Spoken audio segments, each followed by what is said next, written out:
There is a sound that defines tank warfare, not the roar of the guns, nor the screams of men, but the constant, relentless roar of a diesel engine running at full throttle, vibrating through 30 tons of steel, piercing the bones of 5 men, breathing to its rhythm. Inside an M4 Sherman there is no silence. There is no peace. There is only this collective mechanical beat that becomes indistinguishable from the pulsing of their own blood in their veins. 5 men share the same fate in that cramped, claustrophobic space, breathing diesel fuel mixed with fear in equal parts, feeling every vibration as if the tank were a living extension of their own bodies. There is no privacy here, no individual solitude.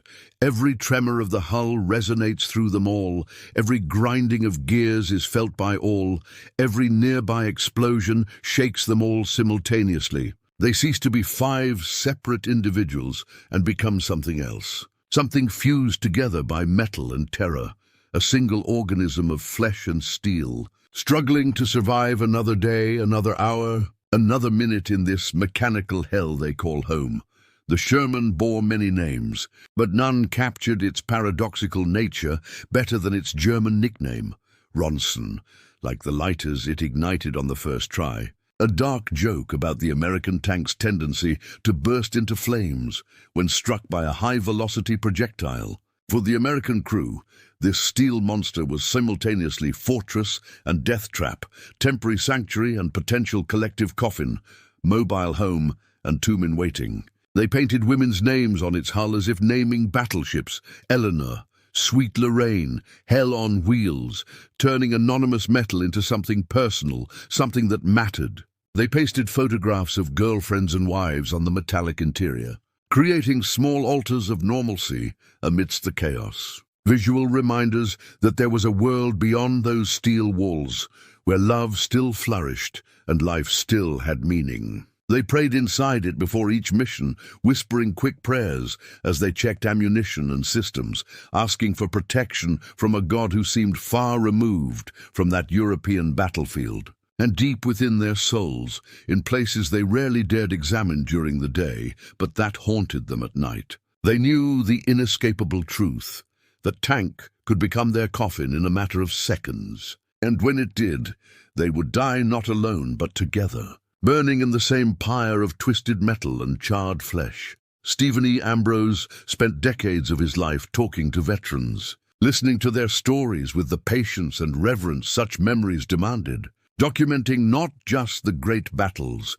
but the small moments of humanity that occurred between the explosions. He wrote about Easy Company, about the paratroopers who jumped into the darkness over Normandy. But his words transcended specific units and captured something universal about combat, something that applied equally to the men confined inside the tanks. In Citizen Soldiers, he articulated a truth that every combatant eventually discovers, but few civilians truly grasp. Inside a tank, you don't fight for America.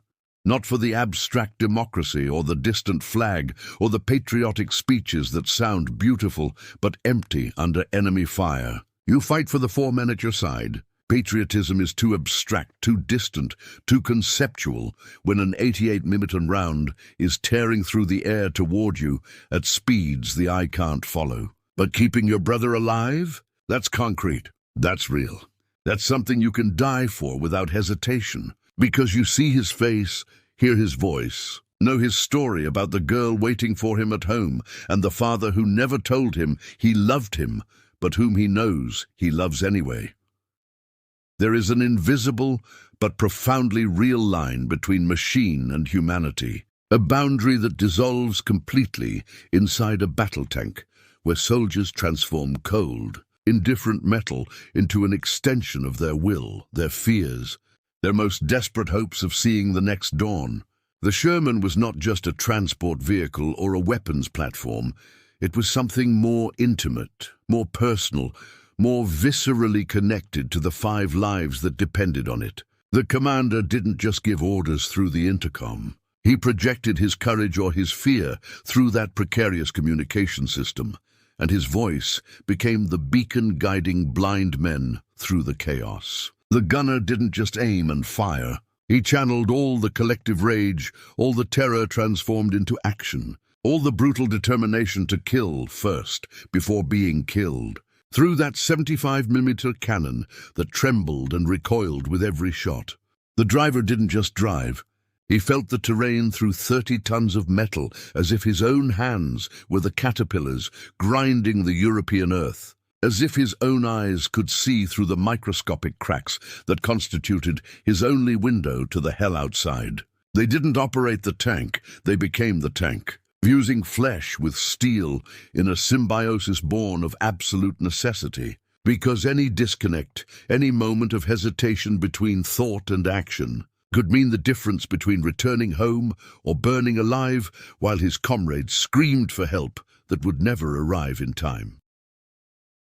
Karl Marlantes fought in Vietnam, spent an entire year in the green hell of the Asian jungle where every tree could hide death and every step could be his last, and then spent decades processing that experience, distilling trauma and memory into harsh but necessary wisdom. In What It Is Like to Go to War, he explored the psychological aspects of combat that military manuals never mention. The truths about command and responsibility that can only be learned when the lives of other men depend on your decisions. He understood something specific and terrible about the burden that falls upon the tank leader, something that sets him apart even from other types of battlefield command. The tank leader carries something unique and overwhelming, because he sees the battlefield in its entirety, while his men see only fragmented shadows and strobe lights of tracers cutting through the darkness. He must be the eyes of all, processing tactical information while simultaneously juggling 5 different tasks, making split-second decisions that will determine who lives and who dies, knowing with absolute certainty that a mere error of mere centimeters, a slightly off angle of approach, a pause 2 seconds longer than intended, an order misinterpreted in the heat of combat can mean instant death not only for him, but for the 4 men who trusted him with their lives, who followed his orders without question because they had no choice, because tank command is not a democracy. And there is no time for debate when death travels at supersonic speeds. This is the burden he carries, greater than any armor, heavier than any ammunition, the absolute and non-transferable responsibility of being the one who sees everything and decides everything, knowing that perfection is impossible, but anything less than perfection can cost 5 lives, including his own.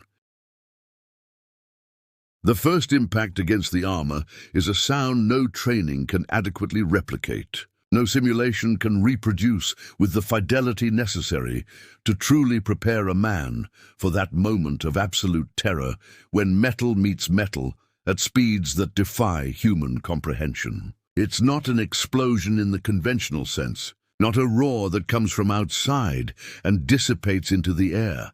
It's something much more visceral and intimate, a sharp, piercing clang that pierces the tank's hull and vibrates through every bone in your skeleton, making your teeth ache and your skull resonate like a bell being struck from within. For a millisecond that stretches into eternity, you exist in a state of absolute temporal suspension where you don't know if you're alive or experiencing the last moments of consciousness before everything turns to fire and darkness. You don't know if the armor held, if the projectile bounced harmlessly away, or if it penetrated the hull and is now ricocheting through the interior of the fighting compartment, transforming into supersonic fragments of superheated metal that can sever limbs and pierce vital organs before your brain even has time to register pain. Veterans recognize that sound instantly.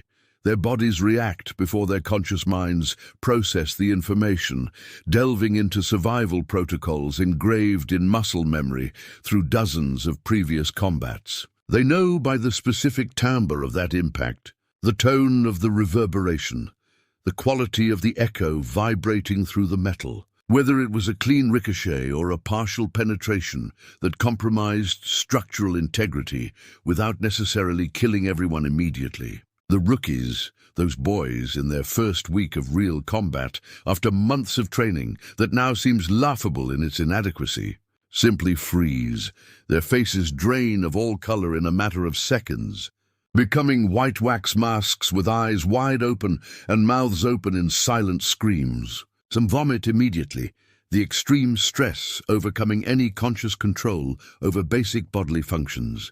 Others scream, high-pitched primal sounds that contain no words but only pure distilled terror. And then, when they finally realize they are still alive, that their bodies remain intact and functional, that the air they breathe is not filled with fire or toxic smoke, something fundamental dies within them in that very instant. Innocence, that indefinable yet utterly recognizable quality that separates civilians from combatants, vanishes like dew under the midday sun. The boy who boarded that Sherman at Utah Beach, full of romantic notions of war and heroism, absorbed from movies and books and patriotic speeches, that boy ceases to exist. What remains is something harder, more cautious, more aware of the absolute fragility of human existence inside a metal box that can become a crematory oven in less time than it takes to say a prayer.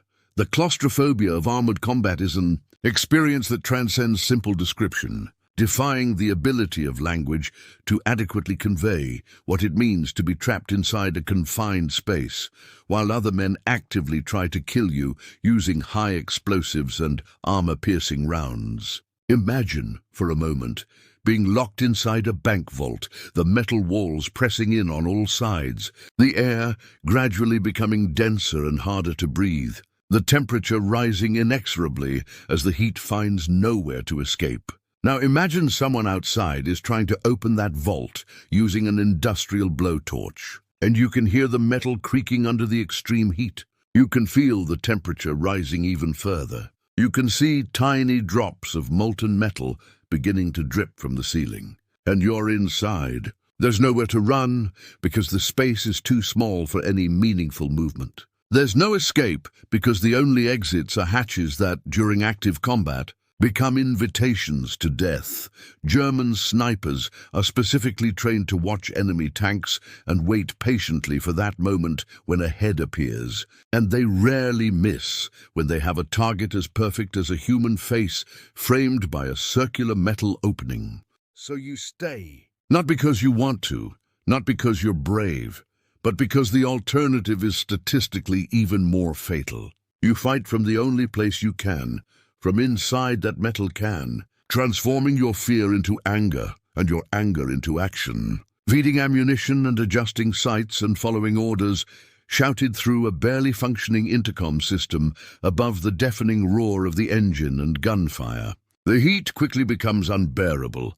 In the European summer, the temperature inside a Sherman in active combat easily reached 50 degrees Celsius or more, turning the interior into a mobile sauna where sweat runs in constant rivers and each breath feels like sucking fire into your lungs. The air becomes thick and almost solid with the fumes of burning gunpowder that irritate your eyes and throat, the diesel fumes that cling to your skin and clothes, the acrid, metallic smell of sweat from 5 men experiencing levels of stress few human beings will ever know. You breathe in short, shallow bursts, trying desperately not to think about the absolutely inescapable fact that if an enemy shell manages to penetrate the armor and enter the fighting compartment, all that superheated air saturated with flammable vapors will instantly transform into a fireball that will consume everything and everyone within seconds. And yet, despite all this, despite the fear and the heat and the claustrophobia that tightens your throat and makes your heart beat so fast you're sure you'll collapse before any German can kill you, you keep fighting, because the alternative, abandoning the tank under active fire, exposing yourself in open ground where machine guns and snipers and artillery can pick you off without the minimal protection that armor offers, is an even more certain and far more horrific death sentence. There are aspects of combat that field manuals simply don't cover. Practical, Visceral truths that no training officer mentions during training, because to mention them would be to admit realities the Army prefers to leave unsaid until they are absolutely unavoidable. They teach you how to operate the 75mm cannon with mechanical efficiency, how to load, how to adjust elevation and azimuth, how to calculate target range and speed. They teach you how to perform preventive maintenance on the tank's tracks, checking each link for wear or damage that could result in failure at the most inopportune moment. They teach you radio communication protocols and basic tactical formations, and how to read topographic maps in low visibility conditions. But no one prepares you for the smells. Gunpowder and diesel fuel are something you learn all too quickly. It's constant, pervasive, inescapable, impregnating every fiber of your clothing and every pore of your skin. You stop consciously noticing it after a few days, the same way you stop noticing the ticking of a clock after you get used to its constant presence. The sweat of 5 men in a state of absolute panic, acidic, almost metallic in taste, when you breathe through your mouth because your nose is clogged with dust and soot. This, too, becomes a familiar, almost comforting part of the tank's interior environment, because at least it means everyone is still alive and functioning. But there's another smell, one that never becomes familiar, no matter how many times you encounter it, one that remains forever in the category of experiences your brain refuses to normalize, because to do so would be to admit something fundamental and horrific about the nature of war and mortality. It's the smell that comes after a neighboring Sherman, perhaps that tank to your right called Big Red, commanded by Sergeant McKinney from Boston, who always had a ready joke and a story about his Irish grandmother, is hit by an anti-tank shell and explodes in a black and orange fireball that rises 30 meters into the air. When the wind carries that sweet, sickly odor of burning human flesh to you, through your own open hatch or through microscopic cracks in the hull you never knew existed, it's impossible not to instantly recognize what you're smelling, even if you've never smelled it before. It's a smell that sticks in your throat like thick tar, that permeates your uniform so thoroughly that you can wash it 10 times and still detect traces of it. It's a smell you carry into the tent at night and can't wash off no matter how much soap you use, or how vigorously you scrub your skin until it's red and sore. And the worst part, the part that wakes you in a cold sweat at 3 in the morning, months or years after the war has ended, is knowing with absolute certainty that if your tank is the next one hit, if luck turns and the German shell finds its mark, this is how you'll smell to others. This is how the survivors will remember you, not as a hero or a comrade or a friend, but as that sweet, horrible smell that the wind carried across the battlefield for a few minutes before dissipating and being forgotten. Tank combat, when stripped of all cinematic romanticization and reduced to its brutal, fundamental essence, is not noble at all.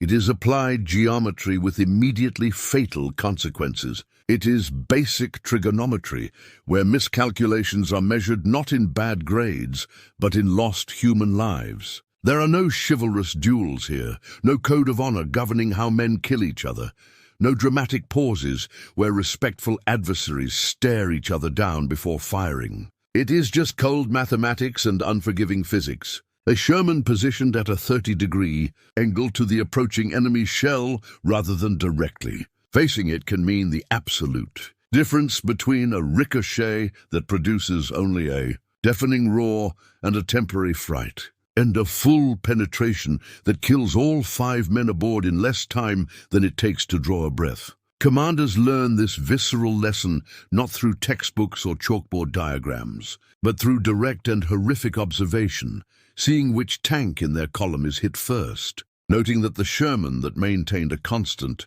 angular movement relative to the enemy survived while the one that stopped head-on to save fuel, or because the driver confused his orders, took a fatal shot that turned 5 men into statistics. It is knowledge bought with the blood of other men, paid for with the lives of comrades whose tactical errors you witnessed, and from whom you must now learn if you are to avoid the same fate. Every tactical lesson you absorb is also, simultaneously, A mental funeral you hold for the men who died teaching you that lesson. Inches. In the end, it all comes down to inches.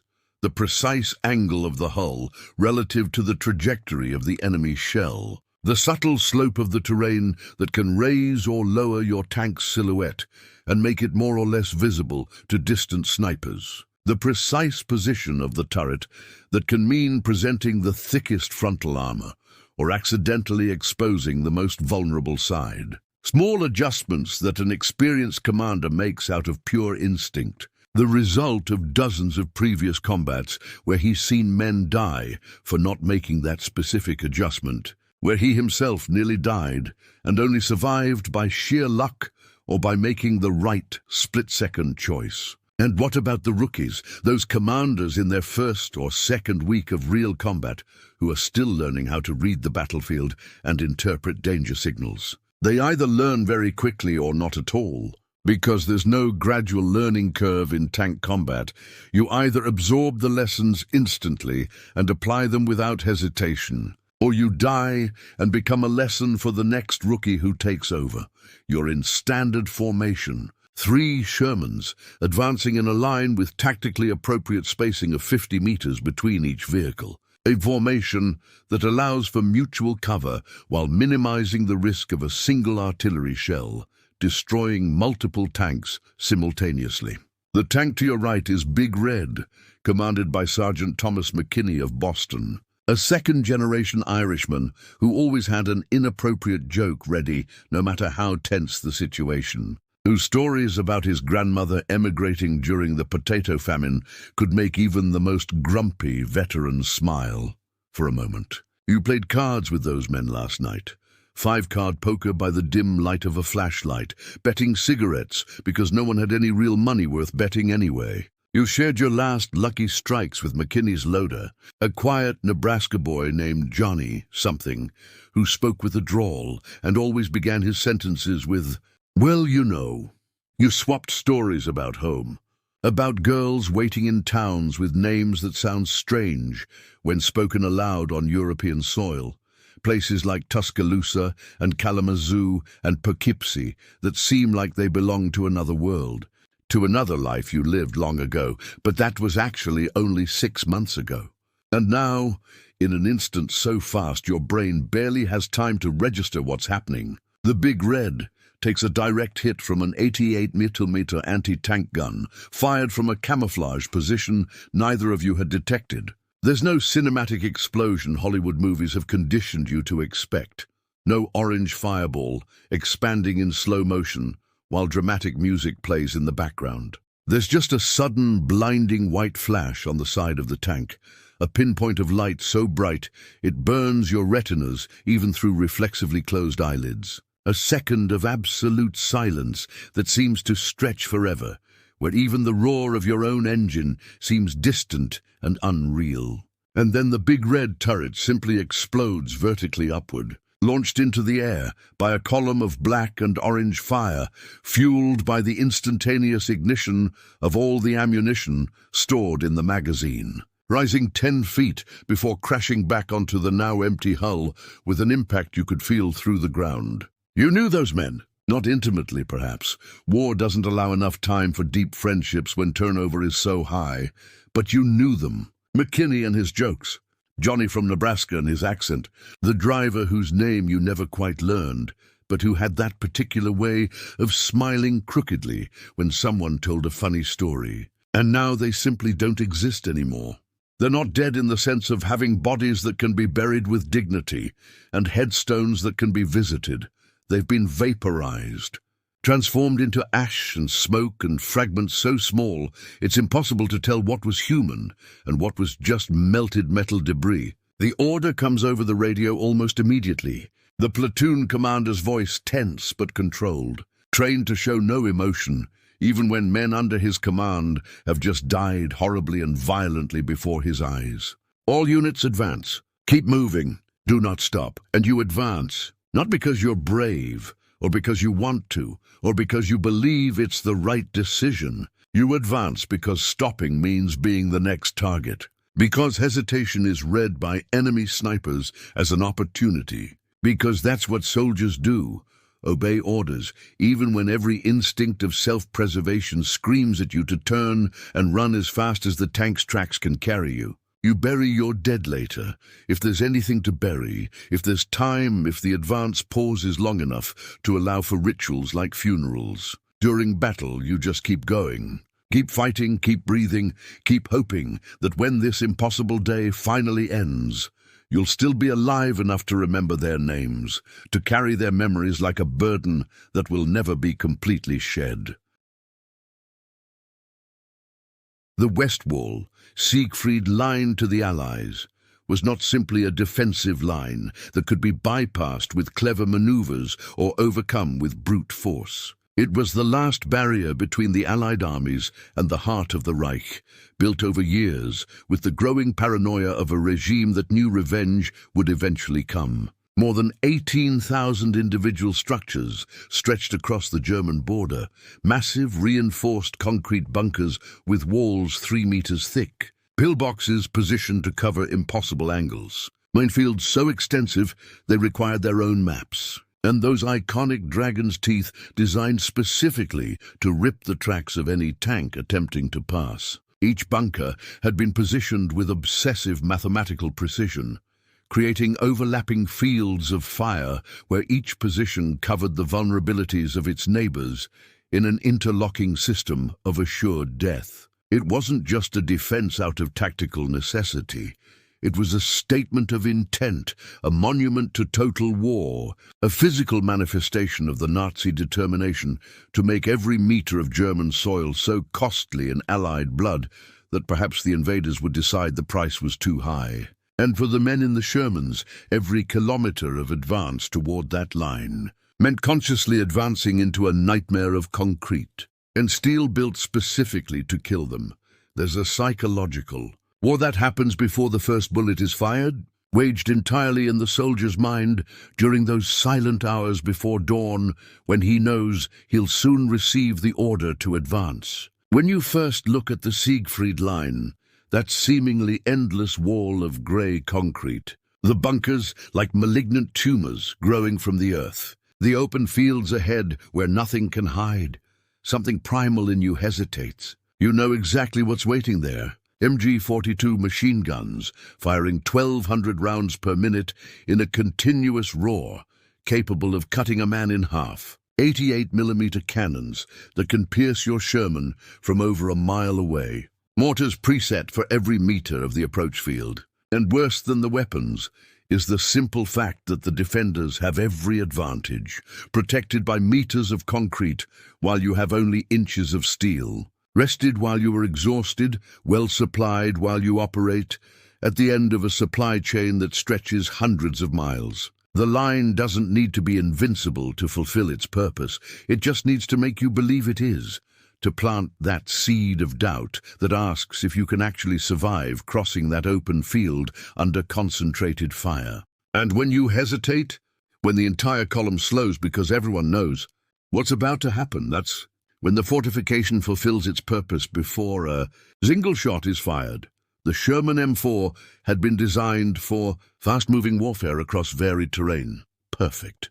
For exploitation after breakthrough, for flanking fortified positions, for using its 40km/h speed and long operational radius to simply bypass enemy strongpoints. In the plains of northern France, after the Normandy breakout, where the Wehrmacht was in steady retreat, the Sherman was exactly what was needed. But the Siegfried Line did not allow for mobile warfare. There were no flanks to exploit because the line stretched for hundreds of kilometers. There was no way to use superior speed because bunkers did not move and had fields of fire covering all angles of approach. The terrain had been carefully prepared.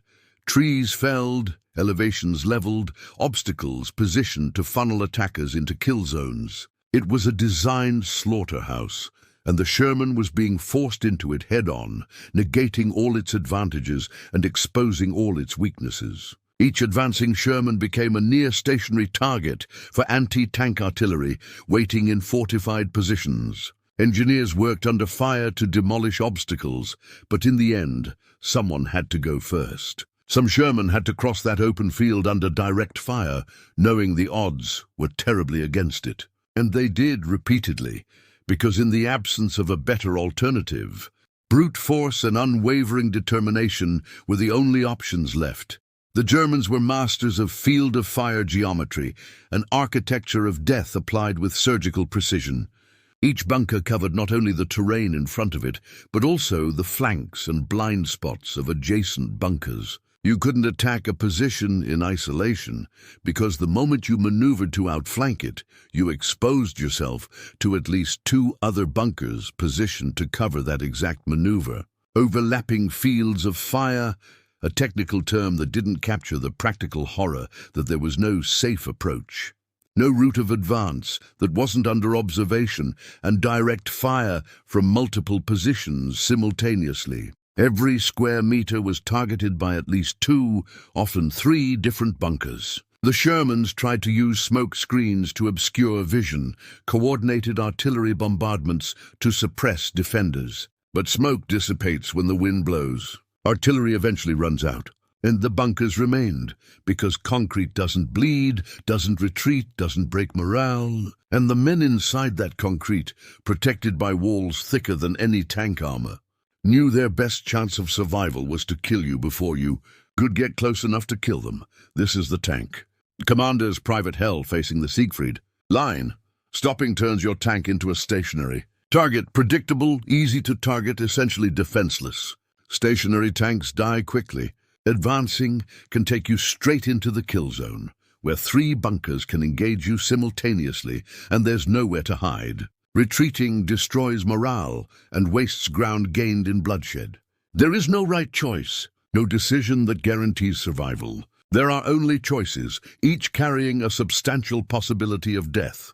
And you have to choose anyway, because not choosing is itself a choice, and often the worst of all. The Siegfried Line didn't defeat armies through military superiority or better weapons. It defeated them through doubt, through hesitation, through the paralyzing weight of knowing that every order you give could kill your men, that every tactical decision is potentially the last thought you'll ever have, and that giving no orders at all also kills, because hesitation on the battlefield is exploited mercilessly. This was the true nature of the line, not just physical obstacles, but a psychological test administered under the worst conditions. A moral judgment of whether you can continue functioning when no good decisions are available, and a literal slaughterhouse for anyone who failed to find the courage to choose advancement when advancement seemed indistinguishable from suicide. The tank commander occupies a position that is simultaneously the most physically exposed and the most psychologically isolated. Half of his body remains constantly outside the hatch during combat, not by choice, but by absolute necessity, because vision from within through limited periscopes is inadequate for effective command.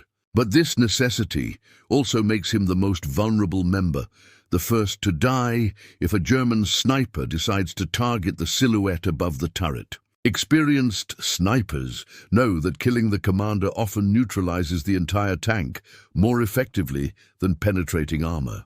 He is the eyes of 5 men, essentially blind to the battlefield. The driver sees only through a narrow slit with no peripheral awareness. The loader is focused on feeding ammunition without time to process tactical information. The gunner sees only what is in his telescopic sight. The radio operator is connected to the outside world, but not to the immediate battlefield. Only the commander sees everything, processes everything, synthesizes fragmented information into a coherent, tactical understanding. And this means that only he bears the full weight of the situation. He sees the Panzer emerging 400 meters away. He sees the anti-tank position camouflaged in the ruins. He sees the terrain that looks safe, but which instinct tells him hides danger. Every order he issues, driver halt, gunner target tank 400 yards, loader he round, is a literal sentence that determines whether 5 men live or die in the next few seconds. And he has only seconds to decide. There is no time for doubt or consultation. Tank warfare moves too fast for democracy. So he decides instantly and constantly, and he lives or dies by those decisions. And his four brothers live or die with him. The gunner exists in a radically reduced world during combat, his reality compressed within that circle of telescopic vision, that crosshair reticle that defines the difference between hit and miss, between life and death. All chaos disappears when he sets his sights on the sights. There's only the target that must die before it kills you. A good gunner doesn't think. Thinking is too slow. He reacts through muscle memory, developed through thousands of hours of training. Elevation adjustment, windage correction, motion compensation, and then, boom, the recoil of the 75mm cannon shakes the entire tank. You don't have time to check if you hit. The loader is already inserting the next round. The commander is already shouting, "Next target!" You move, adjust, fire. It's a rhythm, a deadly dance. And if you break that rhythm, if you hesitate for even a second, the enemy tank fires first. And everyone dies, because of a second of doubt, because of a hand tremor, because you weren't fast enough or cool enough when being cool was the only thing that mattered. Nobody writes epics about the loader. Nobody makes movies where he's a hero. But without him, the gun is useless. He has the most brutally physical work inside the Sherman. 18 kilograms. That's how much each 75mm shell weighs. Imagine lifting that not once, but 20, 30, 40 times in a row during an engagement, while the tank lurches violently over uneven terrain, while explosions rattle the hull, while the internal temperature reaches 50 degrees. Your shoulders burn after the first 10 rounds. Your back screams after 20. Your hands develop calluses upon calluses, but blisters still form and burst and bleed. And you can't stop, because the gunner is waiting and there's a Panzer out there that will kill everyone if you slow down. There's no glory here, just brutal, repetitive, absolutely essential work. The kind that breaks men physically and transforms them into something tougher, more necessary than they were when they entered that tank. Being a Sherman driver is controlling 30 tons with less visibility than a blindfolded driver. You have a 10-centimeter gap, literally all you can see of hell outside, as you drive through it at 40 kilometers per hour. You don't see the Panzer 300 meters to the right. You don't see the bunker pouring machine gun fire. You don't see an obstacle ahead until you're almost on top of it. You simply don't see it. And yet you drive because 4 men depend on you doing it right. You hear the commander's voice on the intercom, "Driver, hard right. Driver, reverse now!"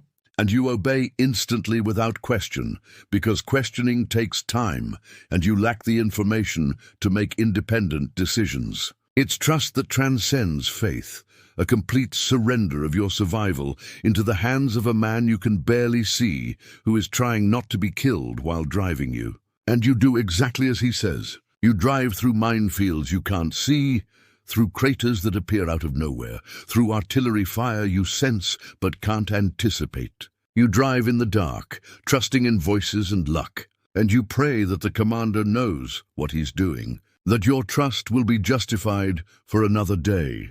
The radio operator is simultaneously most connected to the outside world and most isolated from the immediate combat. He is the voice of the Sherman, the communication link with platoon command and supporting artillery. His 30 caliber machine gun is almost decorative, rarely effective against real targets. But his radio is vital to the survival not only of his tank, but of the entire unit. And when something goes wrong, when the neighboring Sherman is hit and explodes, he is the one who hears the silence. The voice that was there 10 seconds ago simply stops. No warning, no goodbye, just static where there once was a human voice. But inside his own tank, something deeper is continually happening. 5 strangers thrown together by military chance gradually merge into a single organism through a process that cannot be taught. They develop a language that needs no words, a touch on the shoulder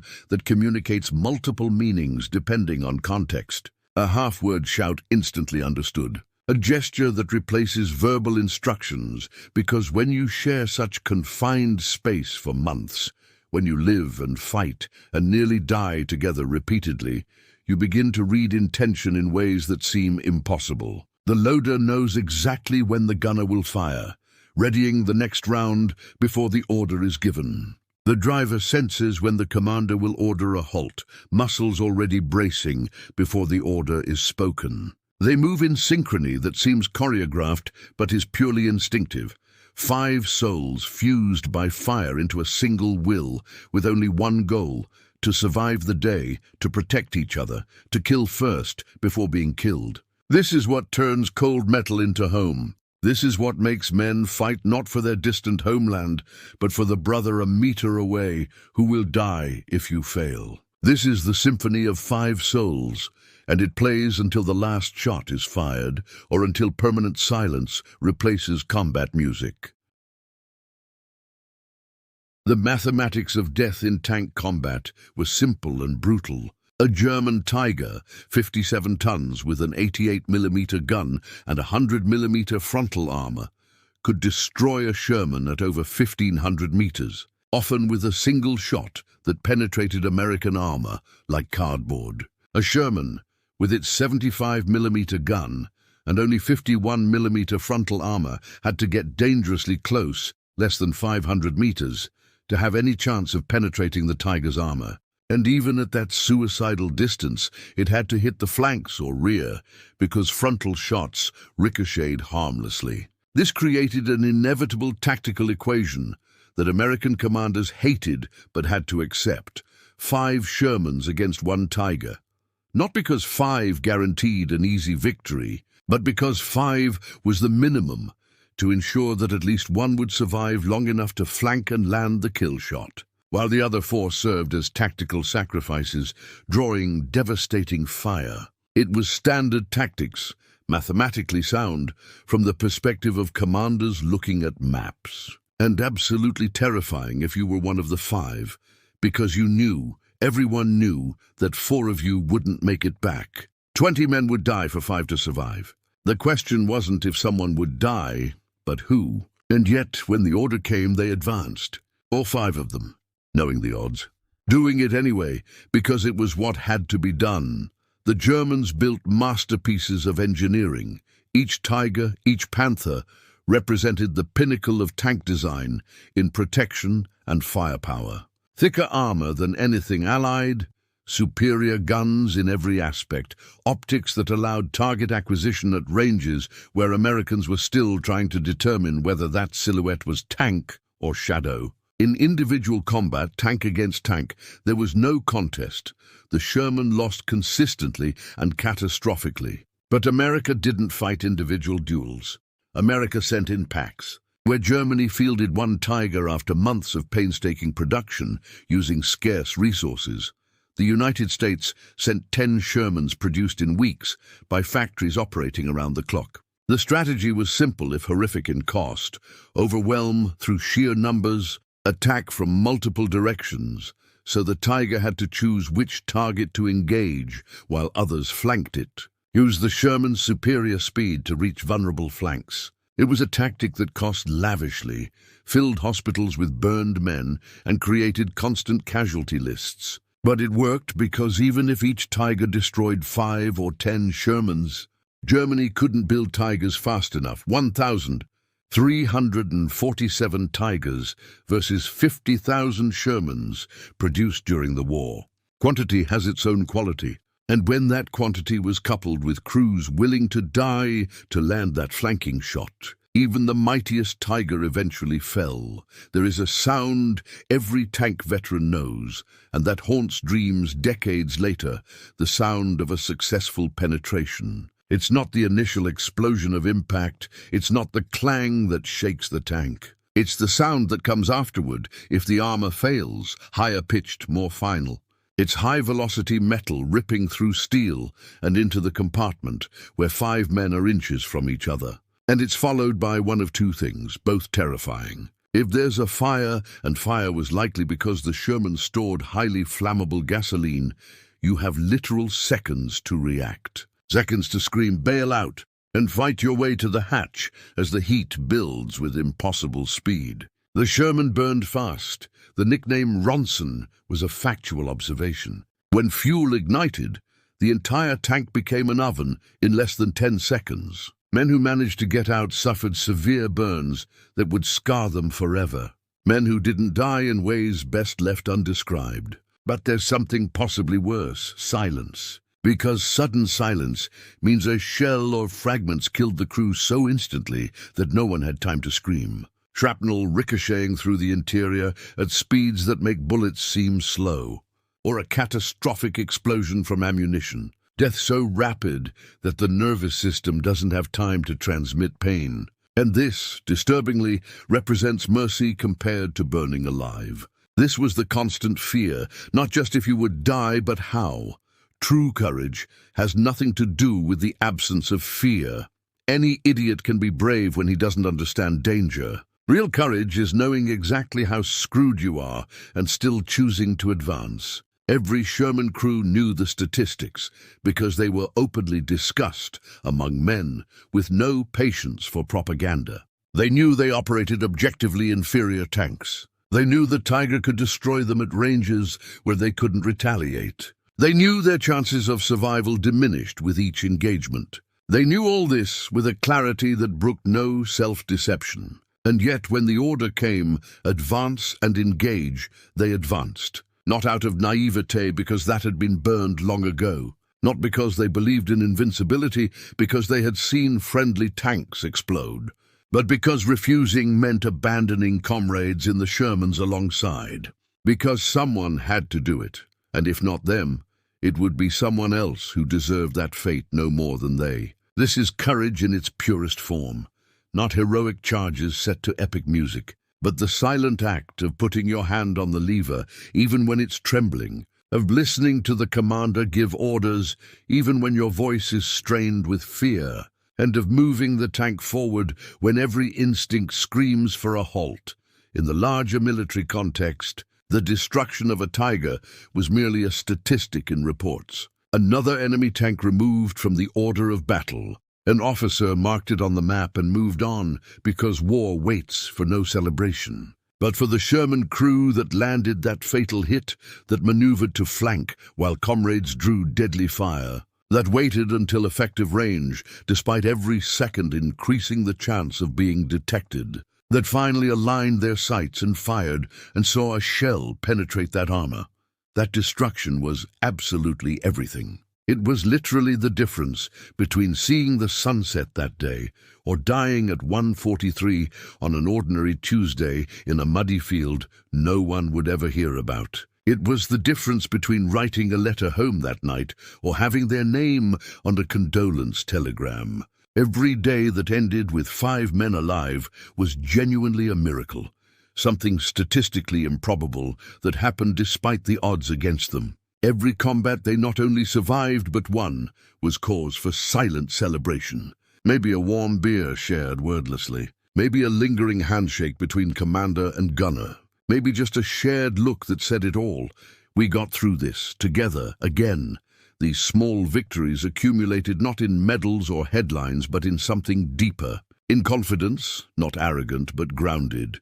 That you can depend on the men beside you when the going gets tough, and survival requires each person to do their job perfectly. Confidence that when you're in mortal danger, those 4 men will do exactly what needs to be done. And that confidence, that certainty that you're not alone, and that your brothers will do everything possible to keep you alive, just as you will for them, that was more valuable than any additional armor.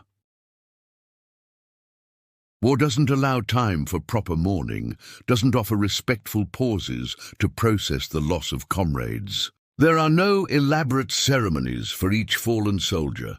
There's only that cold, brutally necessary order. Get a replacement. You lose your loader in combat on Monday, and Tuesday at dawn, a new 19-year-old boy sits in his place as if 6 months of shared history simply didn't exist. He's nervous, asks too many questions. His eyes still hold that innocence you lost months ago, but can't quite pinpoint when. Part of you wants to warn him. Tell him not to get too close, because the turnover is too high for deep friendships, that he probably won't last 3 weeks. But you say nothing. You just show him where the ammunition is, how to load quickly, where not to put your hand when the gun recoils. And then you get back to work because that's what survivors do. Keep working, replace broken parts, keep going. 2 weeks later, when he dies too, you repeat the process with the next one, until faces start to blend together because there have been so many of them. Until you stop learning names in the first few days, because names create connection, and connection means pain. Until you become what you swore you'd never be, cold, distant, emotionally shielded, because it's literally the only way to keep functioning. When men beside you die with a regularity that makes death seem routine. There are realities of combat that no manual discusses. There's no chapter on how to clean your comrade's remains from the inside of the tank after a fatal penetration. But it happens, and it's usually survivors from the same crew who do that horrible task. You enter the tank after combat has ended. There's blood on the metal walls, fragments you consciously don't examine too closely, organic material that needs to be removed and bagged. The most disturbing part isn't the initial horror, the nausea, the tears, the vow that you'll never do it again. The disturbing part is that you get used to it. The first time you vomit and cry. The 5th, the 10th, it's just another unpleasant task. You move mechanically, removing larger fragments, wiping surfaces, trying to disinfect even though you know the smell will never completely go away. Then you look for the next replacement waiting outside, and don't tell him about what you just did. Don't mention that he's about to sit where another man died hours ago. Because if you tell him in full detail,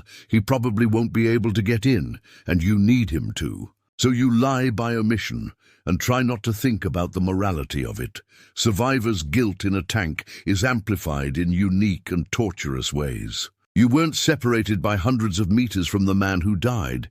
You were literally a meter away, sitting next to him in a space so confined your shoulders probably touched, sharing the same air. And he died, but you didn't. Separated by centimeters at a slightly different angle to the penetrating projectile by pure chance. That extreme proximity makes it impossible not to question incessantly, why him and not you? Was it luck? Was it something you did or didn't do? If you'd reacted a second faster, would he still be alive? If you'd shouted a warning, if you'd pulled him down, if you'd done anything differently? Logic says no, it was just random shrapnel geometry. But logic doesn't help at 3 in the morning, when you wake from a nightmare, reliving those moments, seeing his face, hearing the last thing he said. You spend hours replaying those 5 seconds, desperately searching for a moment where you could have changed the outcome. And the worst part is that you have to climb back into that same tank the next day. Sit in the same spot, do the same work, as if the space weren't permanently haunted by the ghost of a man who died inches from you, reminding you every second that survival is temporary and that next time could be you.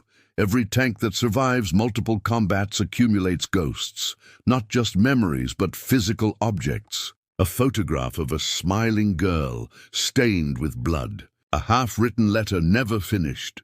A watch that stopped at the moment of the explosion. A crucifix on a broken chain. You don't throw these things away immediately because it feels sacrilegious, as if by discarding them, you're discarding the person's memory. So you store them temporarily in an empty ammunition compartment next to your own personal belongings. And sometimes, during lulls in combat, you pick up that photograph and look at the face of the unknown girl, wondering if she already knows what happened. You look at that unfinished letter, trying to deduce how she was feeling in her final moments. Eventually, you give it to the chaplain or simply leave it behind when you switch tanks. But for as long as you carry them, these objects serve a purpose, as if by carrying them you're keeping their memory alive, as if it somehow matters when their bodies are buried in temporary cemeteries or never fully recovered. You eventually leave the front lines and receive rest. 3 days, maybe a week. You sleep in a real bed, eat hot food. It should be a relief, but it isn't, because the body doesn't know how to shut down even when it's safe. Your muscles remain constantly tense, as if relaxing were a dangerous luxury. Your hearing remains tuned to that sound, the clang of metal against metal. You jump violently at loud noises. unable to process that you're not in danger.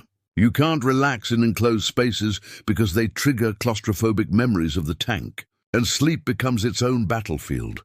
It means reliving, seeing the faces of the dead, hearing screams, experiencing that moment of penetration again. You wake in a panic, certain you're about to die, only to discover you're in a safe bed. And then you can't go back to sleep because the fear of another nightmare is greater than exhaustion. The fear becomes permanent, engraved in the nervous system. You're constantly on alert, perpetually prepared for the next impact, even when you should be safe, even years after the war is over.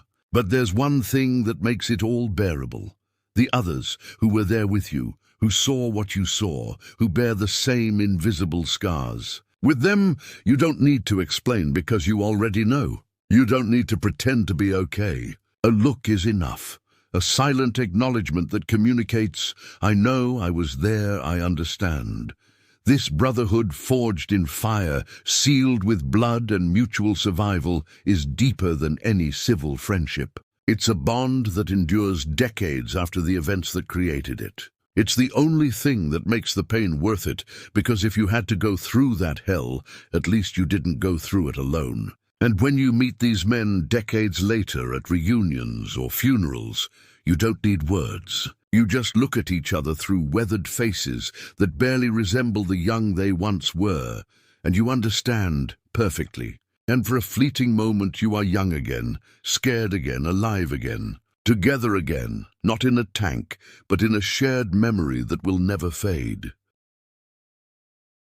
The Siegfried Line finally fell under the weight of Allied determination that simply refused to accept that any obstacle, no matter how formidable or well defended, could remain insurmountable indefinitely when men were willing to pay the necessary price in blood and courage to cross it. It didn't fall because it was weak.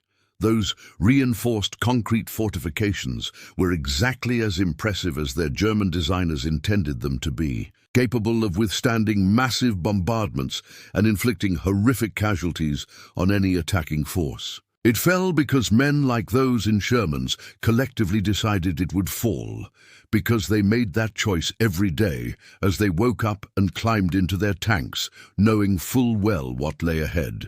Meter by meter, conquered with effort that cost not only sweat but blood that stained European soil red.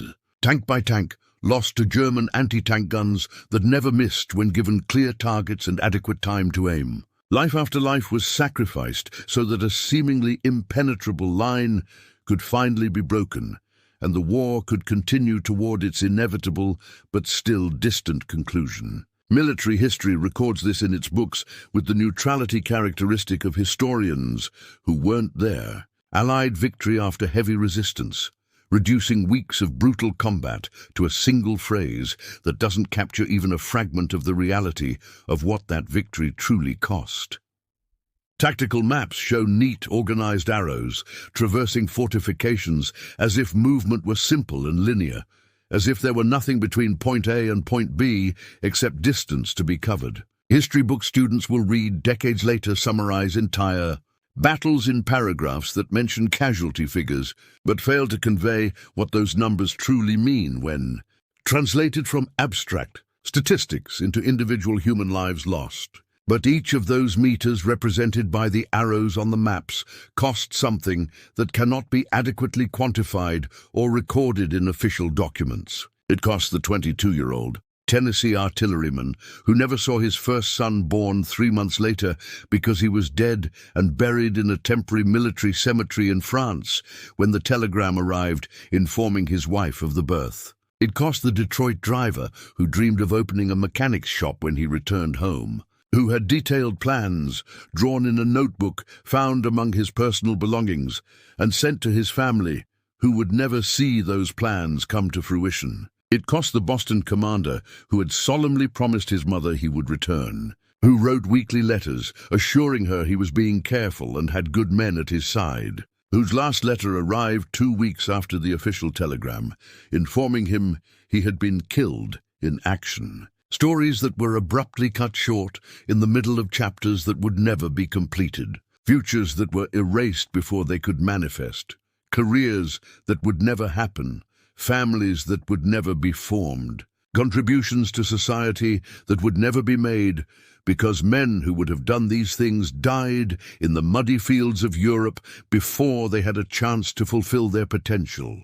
Dreams that died inside burning tanks, aspirations that were buried along with bodies, or simply dissipated when there weren't enough bodies left to bury properly. The line was eventually crossed because human determination proved stronger than concrete, because the collective will of men willing to die together overcame defensive engineering, no matter how well designed. But the price of that crossing remains, engraved not in marble monuments or commemorative plaques, but in absences, in dinner tables where chairs remain empty, in family albums where photos of young soldiers never age while everyone around them ages, in stories that surviving veterans tell in hushed voices at annual reunions where attendance numbers dwindle inexorably with each passing year.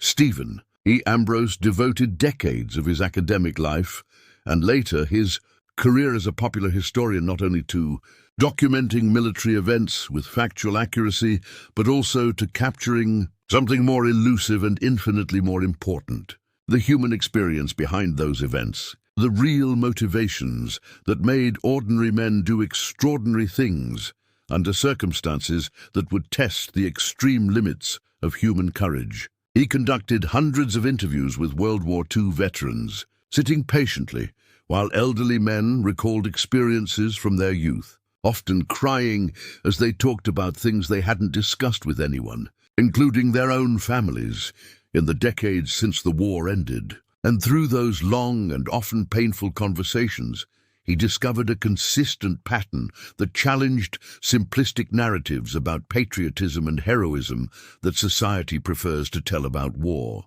He discovered that real motivation on the battlefield rarely had anything to do with ideology or politics or grand abstract ideals about democracy and freedom. It was something far more intimate and immediate. In Band of Brothers and Citizen Soldiers and other works exploring the experience of ground combat during World War II, he articulated this truth repeatedly because he considered it fundamental to understanding what really happened on those European battlefields. They didn't fight for the glory that rarely came and that most didn't seek anyway. They didn't fight for newspaper headlines they would read at home if they survived, but that seemed irrelevant when they were under fire. They fought because the man next to them, that specific soldier, 2 meters away, who shared the same danger and the same fear and the same desperate determination to survive another day, depended on them completely and absolutely.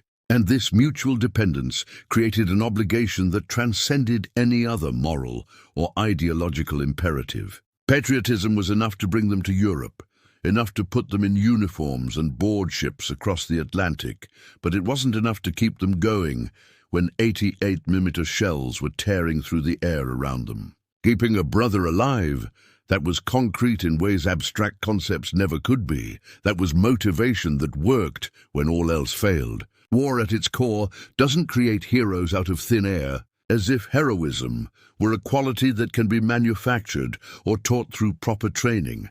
It simply reveals who men have always been beneath the surface of civilian normality, test character that was already present but had never been exposed to extreme enough conditions to fully manifest. Those men entered the Shermans as soldiers with varying levels of training and preparation and expectations of what war would be like. And they emerged, those who did, those who survived long enough to eventually return home when the war finally ended, as something fundamentally different. Not as heroes in the cinematic sense that popular culture insists on applying because it needs simple, inspiring narratives. Not as pathetic victims to be mourned and whose experiences should be seen only through the lens of trauma and tragedy, but as survivors who carry a weight that will never be completely lifted from their shoulders, no matter how many years pass or how successful they are in rebuilding civilian lives. They were irreversibly transformed by the experience of seeing death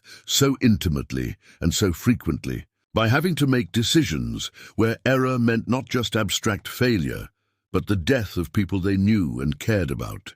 They carried memories that cannot be fully shared with anyone who wasn't there, because language is inadequate to convey certain experiences, and because part of them shields civilians from fully understanding what war truly entails. They carried guilt that logic cannot dispel. Guilt for surviving when others didn't. Guilt for things they did or didn't do during combat. Guilt simply for being alive when so many are not. They carried the weight of memories that never completely fade, even when they seem forgotten, that emerge in unexpected moments decades later through triggers that cannot be anticipated or controlled. William Manchester fought as a Marine in the Pacific, experiencing a different kind of war in a completely different environment against an enemy using different tactics. But when he finally wrote about his experiences in Goodbye, Darkness, decades after the events took place, he captured a truth about combat that transcends specific geography, theater of operations, or even historical period.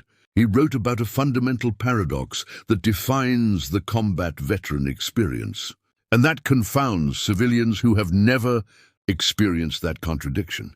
Firsthand, you can hate war with an intensity that makes you physically ill when you think about specific horrors you witnessed or participated in, and yet deeply and abidingly love the men you fought that war with. You can question strategic decisions that put you in specific situations. You can argue decades later that certain battles were unnecessary or poorly planned, or that they cost more lives than they should have. And yet you can unreservedly honor the sacrifice of men who died following orders that perhaps should not have been given. You can recognize that war is fundamentally a horror that destroys more than it builds and should be avoided whenever possible, while simultaneously maintaining pride in having done your job competently under impossible conditions and in having kept faith with your comrades when it mattered most. The tank, that particular Sherman M4 that 5 men shared, was simultaneously a prison and a sanctuary in ways that seemed contradictory, but were absolutely real to those who lived through that contradiction. It was a prison, because once inside during combat, there was no real escape, no way to simply climb out and walk away when the situation became unbearable. It was a metal trap that could become a crematorium in seconds, a claustrophobic confinement that tested your sanity in ways that open spaces never could. But it was also a sanctuary, the only place on an entire battlefield where you had some protection from machine gun fire and artillery fragments and sniper fire, where even inadequate armor offered at least a chance of survival that you wouldn't have completely exposed. It was a mobile home where you stored limited personal belongings and where you developed routines that offered the illusion of normalcy amidst the chaos. It was a place where 5 men became family through a process that had nothing to do with blood or choice, but everything to do with mutual need and shared survival. It was simultaneously a death machine specifically designed to destroy other human beings from a distance, and the only place in the world where you felt relatively safe because you were surrounded by men you trusted absolutely. That fundamental contradiction defined them in ways that have remained relevant decades after their last time in a tank. And it defines how we should remember them, not by resolving paradox or trying to simplify it into a neat narrative that makes easy sense, but by accepting contradiction as an essential part of the truth. Today, when we visit military museums and look at a Sherman M4 carefully restored and preserved as a historical artifact, we see only painted metal and informational plaques with technical specifications. We see something antiquated, outdated by decades of subsequent development in military technology, relegated to a historical curiosity that belongs firmly in the past. We see an inanimate object that can be photographed and admired for its engineering, but that evokes no particular emotion beyond academic interest. But if we could actually hear that tank, hear it not with physical ears that capture only sound frequencies, but with the kind of hearing that comes from Historical empathy and moral imagination, we would hear echoes of 5 voices in every tank that served in combat, whispers of commanders giving urgent orders as they tried to navigate a battlefield where every decision could be fatal. Shouts of gunners focused completely on the target through telescopic sights. Sounds of loaders working to physical exhaustion loading ammunition that kept the cannon firing. Voices of drivers responding to directions they couldn't visually verify. Crackle of radio operators maintaining a tenuous connection to the outside world. And if we truly listened, those voices would be asking for only one thing that matters in the end, that we never forget that the freedom we enjoy, the peace we often take for granted, the society we build after war ends, all of this has a specific and measurable price. And that price was paid not in abstract concepts, but in individual human lives that had as much right to futures as any of us do. It was paid in blood spilled on foreign soil by men who, for the most part, had never left their home states before being drafted. It was paid in the sweat of brutal physical labor performed under conditions that would test Olympic athletes. It was paid in tears, cried silently in private moments when men thought no one was watching because soldiers aren't supposed to cry, but are human nonetheless. It was paid in the sacrifice of all that those men could have been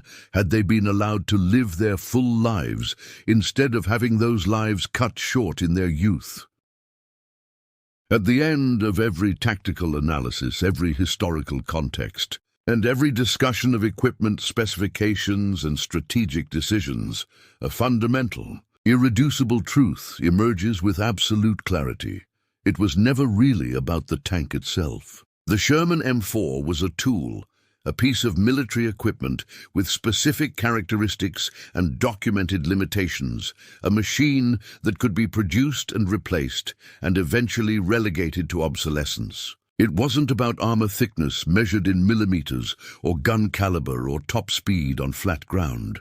It was about the men inside that machine who transformed inert metal into something living through their presence, their decisions, and their determination. 5 men who, every second of every combat, under conditions of psychological stress few human beings will ever experience, made a fundamental choice between continuing or giving up, between fighting or fleeing, when every instinct of self-preservation developed through millions of years of evolution screamed to choose one's own life above all other considerations, between protecting brothers at their side or saving oneself when the situation forced that impossible choice where doing both was not an available option.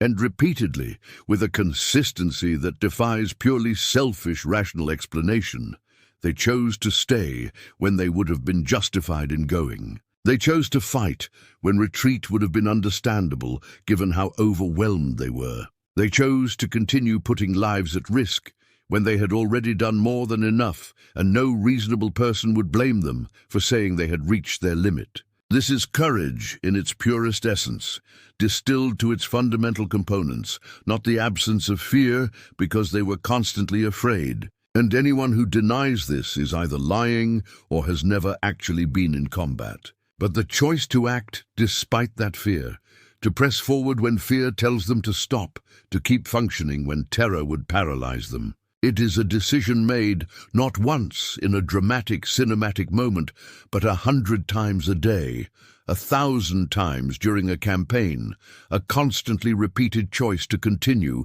despite the personal cost being extracted. This is the immortal lesson that emerges from the story of Sherman against the line, not tactics that are specific to a particular historical period and become obsolete as technology advances. Not military statistics that interest primarily academic historians, but something about the human spirit and what ordinary people are capable of when circumstances demand more than they should have to give. It's not the tank that wins battles in the end. It's always and inevitably the men inside who choose to keep fighting when it would be easier and safer to stop, who choose every second to press forward when every instinct tells them to retreat, who choose to put the well-being of comrades above personal safety, because they've made the moral calculation that some bonds are more important than individual survival. This is the essence of the courage those men demonstrated, not the absence of fear, which would be psychopathology rather than virtue, but the conscious and deliberate decision to press forward despite it. And because of that choice, made 1,000 times by 1,000 different men on 1,000 battlefields across Europe, repeated daily until the war finally ended and survivors could return home, carrying memories they would never fully share. We who live decades later experience freedom they bought at a price we should never forget. Remember them not as distant heroic figures on marble pedestals so lofty they seem superhuman and therefore irrelevant to our own lives, but as they truly were, frightened men operating imperfect machines, doing the impossible because someone had to and because refusing would mean abandoning brothers who depended on them. And they did, day after day, fight after fight, choice after impossible choice. They simply did it because it was what was necessary. And that, in the end, is enough. It's more than enough. It's everything.